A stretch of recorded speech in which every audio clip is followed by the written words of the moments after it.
भोजपुर जीतने के बाद से क्या प्रशांत किशोर ने बीजेपी सांसद मनोज तिवारी को दे दी है खुली चुनौती? आखिर भरत तिवारी इनकाउंटर मामले को लेकर पीके ने ऐसा क्या कह दिया है कि इससे बिहार की राजनीति एक बार फिर से गर्मा चुकी है और अब इस पर अगला जवाब किसका आएगा?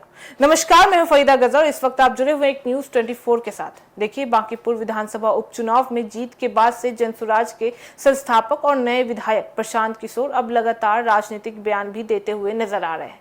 बता दें कि इस बार भी उन्होंने बीजेपी सांसद मनोज तिवारी पर तीखा हमला भी बोल दिया है और भरत तिवारी इनकाउंटर मामले को लेकर भी खुली हुई चुनौती भी दे दी है।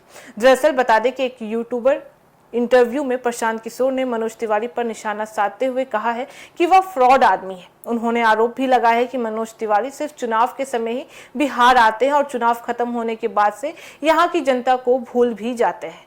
बता दें कि पीके ने तंज कसते हुए भी कहा है कि वह बरसाती मेंढक की तरह सिर्फ चुनावी मौसम में दिखाई भी देते हैं। वहीं प्रशांत किशोर ने भरत तिवारी इनकाउंटर मामले का जिक्र करते हुए भी कहा है कि अगर मनोज तिवारी खुद को जनता का नेता मानते हैं तो उन्हें पीड़ित परिवारों को न्याय दिलाने की जिम्मेदारी भी ले लेनी चाहिए। इतना ही उन्होंने इसके साथ कहा है कि अगर ऐसा नहीं कर सकते हैं तो कम से कम बिहार आकर किसी पीड़ित परिवार के नाम पर राजनीति नहीं करने का वादा तो कर दीजिए।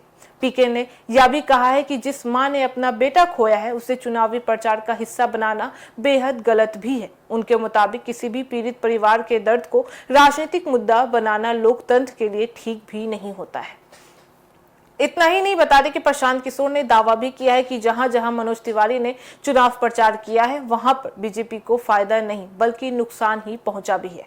उन्होंने कहा है कि बिहार के लोग अब ऐसे चुनावी प्रचार को पसंद भी नहीं करते हैं। और अब बात करते हैं उस आरोप की जिसकी वजह से यह पूरा विवाद शुरू भी हुआ है। देखिए, बता दें कि चुनाव प्रचार के दौरान बीजेपी सांसद मनोज तिवारी ने आरोप भी लगाया था कि प्रशांत किशोर ने भरत तिवारी की मां से कहा था कि अगर वह जनसुराज के लिए प्रचार करेंगी तभी उन्हें न्याय दिलाने में मदद भी मिलेगी। हालांकि बता दें कि प्रशांत किशोर ने इन आरोपों को स्वीकार भी नहीं किया है और अब उन्हीं आरोपों का जवाब भी देते हुए मनोज तिवारी पर पलटवार भी कर दिया है। बता दें कि भरत तिवारी इनकाउंटर मामला में भी काफी चर्चाओं में भी रहा है। जून महीने में भोजपुर जिले में पुलिस इनकाउंटर के दौरान ही भरत तिवारी की मौत भी हो गई थी। बता दें कि परिवार का आरोप भी है कि उन्होंने सिलेंडर भी कर दिया था, इसके बावजूद उन्हें गोली भी मार दी गई थी। बाद में इस पूरे मामले में पुलिस अधिकारियों के खिलाफ FIR भी दर्ज की गई है।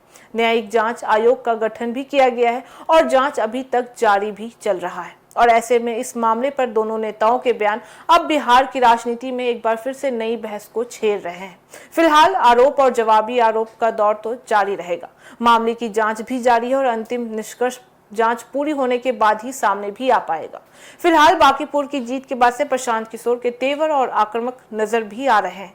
वहीं अब सबकी नजर इस बात पर भी टिकी हुई है कि मनोज तिवारी या बीजेपी की ओर से इस बयान पर क्या प्रतिक्रियाएं सामने आती है। अब एक सवाल आपसे भी करते हैं कि क्या नेताओं को किसी भी संवेदनशील मामले पर राजनीतिक बयान देने से बचना चाहिए या फिर ऐसे मुद्दों पर खुलकर सवाल उठाना भी जरूरी होता है? अपनी राय हमें कमेंट बॉक्स में जरूर बताइएगा। तो फिलहाल इस खबर में बस इतना ही। बाकी ऐसी तमाम खबरों के लिए देखते रहिए न्यूज 24। हर खबर सबसे पहले सबसे सटीक। वीडियो को लाइक करें, शेयर करें और चैनल को सब्सक्राइब करें।